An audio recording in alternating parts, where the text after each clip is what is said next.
तो चलिए शुरू करते हैं आज का क्लास। इसमें सबसे पहले क्वेश्चन देखेंगे, शून्यकाल संसदीय व्यवस्था।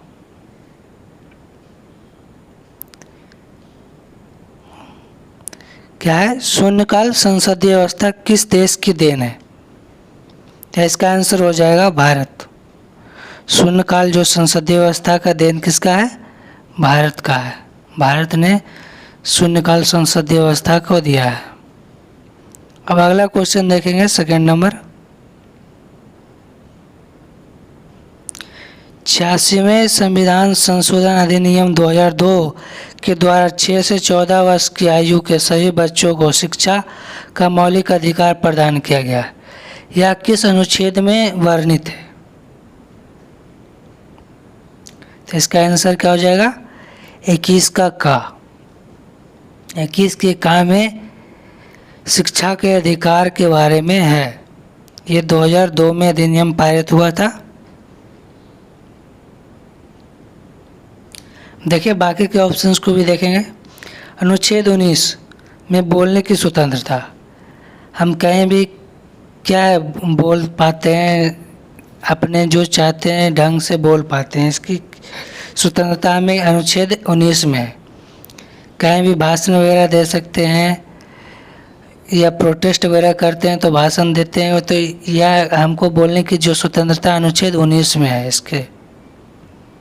अब देखिए अनुच्छेद 22। अनुच्छेद 22 में गिरफ्तारी के विरोध में हम कुछ बोल सकते हैं।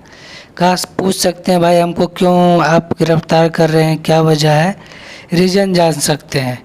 बिना कोई रीज़न के क्या गिरफ्तार नहीं कर सकता है, बिना रीज़न बताए हुए। 28 में है मानव के व्यापार और बलात्सर्म के विरोध।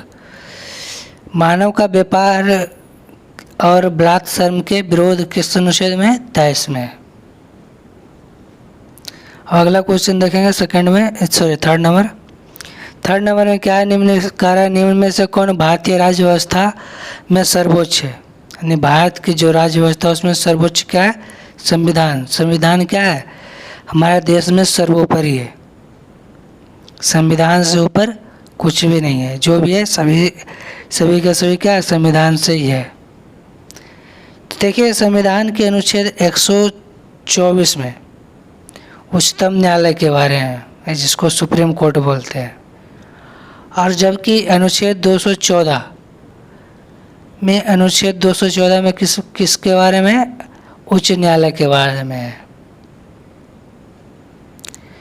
ये तो हो गया। अब अगला देखेंगे। अगला है कराए किस विधेयक पर विचार विमर्श के लिए राष्ट्रपति पहली बार लोकसभा एवं राज्यसभा की संयुक्त बैठक की होती की थी? यानी कि किस विधेयक के लिए राष्ट्रपति लोकसभा और राज्यसभा की बैठक एक साथ सबसे पहले की थी? तो वो विधेयक है दहेज निषेध विधेयक 1961। कौन सा विधेयक है? दहेज निषेध विधेयक 1961।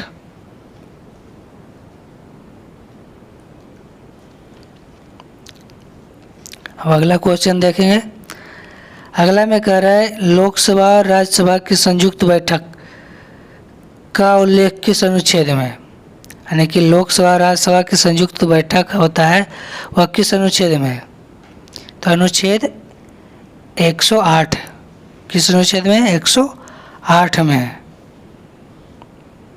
और देखिए बाकी ऑप्शंस जो है अनुच्छेद 98, इसमें संसद के बारे में, जो हमारे सचिवालय का जो संसद है उसके बारे में। 110 में धन विधेयक के बारे में। किसके बारे में? धन विधेयक 110। जबकि 118 में कोई भी विधेयक कानून कैसे पास होता है उसके बारे में है 118 में। अब अगला क्वेश्चन देखेंगे। निम्न में कौन सुमेलित नहीं है? बताना है कौन सा सुमेलित नहीं है। तो सबसे पहला कह रहा है भारत का नियंत्रक एवं महालेखा परीक्षक अनुच्छेद 148, ये सही है। अगला है वित्त आयोग 280, ये भी सही है। और थर्ड नंबर करा प्रशासनिक अधिकार अनुच्छेद 323 का ए में है, ए भी सही है। तो ये गलती कौन है? Last number. संघ लोक सेवा आयोग, ये 312 नहीं 315 में, किस अनुच्छेद में? 315 में। तो 312 में क्या? अखिल भारतीय सेवा के बारे में। 312 में क्या? अखिल भारतीय सेवा के बारे में है। अब अगला क्वेश्चन देखेंगे। अगला में कह रहा है हमारे संविधान के किस भाग में 3 सोपान में पंचायतें बनाने की परिकल्पना की गई है? तो भाग कौन सा है? 9। पंचायती राज व्यवस्था के बारे में जब भी पूछा जाए तो भाग कौन सा होगा? भाग 9 होगा। बाकी देखिए 10, 11 और 12 है, इसको भी देखते हैं साथ में। तो 10 में है आपका अनुसूचित जाति तथा जनजाति क्षेत्र के बारे में, भाग 10 में है। जबकि भाग 11 में आपका है संघ और राज्यों के बीच के संबंध के बारे में। भाग 11 में क्या है? संघ और राज्य के बीच के संबंध के बारे में। जबकि 12 में कह रहा है वित्तीय और संपत्ति के बारे में। वित्तीय और क्या है? संपत्ति के बारे में भाग 12 में है। वित्तीय से रिलेटेड किस भाग में है? 12 में। अब अगला क्वेश्चन देखते हैं। अगला क्वेश्चन कह रहा है लोकसभा के निर्वाचन हेतु अधिसूचना कौन जारी करता है? जो लोकसभा का चुनाव होता है उसके बारे में कौन बताता है? तो राष्ट्रपति बताता है। तो देखिए राष्ट्रपति अनुच्छेद 52 में है। राष्ट्रपति के बारे में अनुच्छेद 52 में है। जबकि सेकंड नंबर में क्या है? चुनाव आयुक्त। चुनाव आयुक्त 324 में है। 324 में चुनाव आयुक्त के बारे में है। ठीक है। तो अगला क्वेश्चन है प्रोटेम स्पीकर सामान्यतः किससे नियुक्त किया जाता है? तो देखिए प्रोटेम जो स्पीकर होता है वह नवनिर्मित लोकसभा के वरिष्ठ सदस्यों में से एक होता है। कहने का मतलब हुआ कि लोकसभा का चुनाव होता है और उसमें जो सबसे अधिक उम्र के व्यक्ति होते हैं उनको लोकसभा के प्रोटेम स्पीकर चुना जाता है। प्रोटेम स्पीकर एक अस्थायी पद है या कुछ ही समय के लिए होता है जब तक कि लोकसभा के सभी सदस्य शपथ ग्रहण नहीं कर लेते हैं तब तक के लिए यह पद होता है। उसके बाद ये समाप्त हो जाता है सभी सदस्य जब शपथ ग्रहण कर लेते हैं तो। अब अगला क्वेश्चन है भारत की संचित निधि धन से धन का व्यय किस प्रकार किया जा सकता है? इसके बारे में कौन बताता है? तो संसद के अनुमोदन से होता है। ये भारत की संचित निधि धन का व्यय किस प्रकार किया जा सकता है इसके बारे में कौन अनुमोदित करता है? तो संसद उसके बारे में अनुमोदित करता है। ठीक है। तो चलिए अब अगला क्वेश्चन देखेंगे। कह रहा है कि किसी संघ शासित प्रदेश के प्रशासक को उपराज्यपाल के नाम से जाना जाता है। वह दिल्ली में, पांडिचेरी में, दमन व दीप में। तो आंसर इसका क्या हो जाएगा? उपरोक्त सभी। जितने भी संघ शासित प्रदेश होते हैं सभी के प्रशासक को उपराज्य कहते हैं। उसको एलजी भी बोलते हैं। इसका फुल फॉर्म होता है लेफ्टिनेंट गवर्नर। Lieutenant governor. अब अगला क्वेश्चन देखते हैं।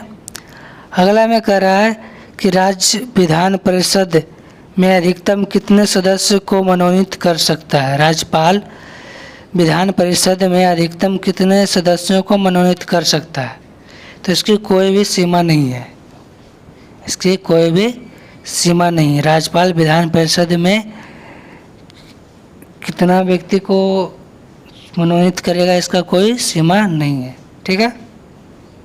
अब अगला क्वेश्चन देखेंगे। अगला क्वेश्चन क्या है? निम्न में कौन राष्ट्रपति के प्रसाद पर्यत पर अपना पद धारण कर सकता है। यानी कहने का मतलब हुआ कि कौन है जो राष्ट्रपति की अनुपस्थिति में अपना पद धारण कर सकता है। तो इसका आंसर हो जाएगा भारत का महान्यवादी, भारत का महान्यवादी। तो देखिए भारत के महान्यवादी के बारे में अनुच्छेद 76 में है, जबकि लोकसभा के अध्यक्ष के बारे में अनुच्छेद 93 में। मुख्य चुनाव आयुक्त का तो पहले बता दिए हैं 324 में। और ये आपका भारत का नियंत्रक महालेखा परीक्षक 148 है अनुच्छेद। तो अनुच्छेद 148 में इसके बारे में है, और चुनाव आयुक्त के बारे में 324 में, लोकसभा अध्यक्ष के बारे में 93 में है, और महान्यवादी के बारे में अनुच्छेद 76 में है। तो चलिए अब अगला क्वेश्चन देखते हैं। अगला क्वेश्चन कह रहा है संसदीय प्रणाली का पहला प्रयास किस वर्ष भारत सरकार अधिनियम के द्वारा किया गया था। तो इसका आंसर हो जाएगा 1935।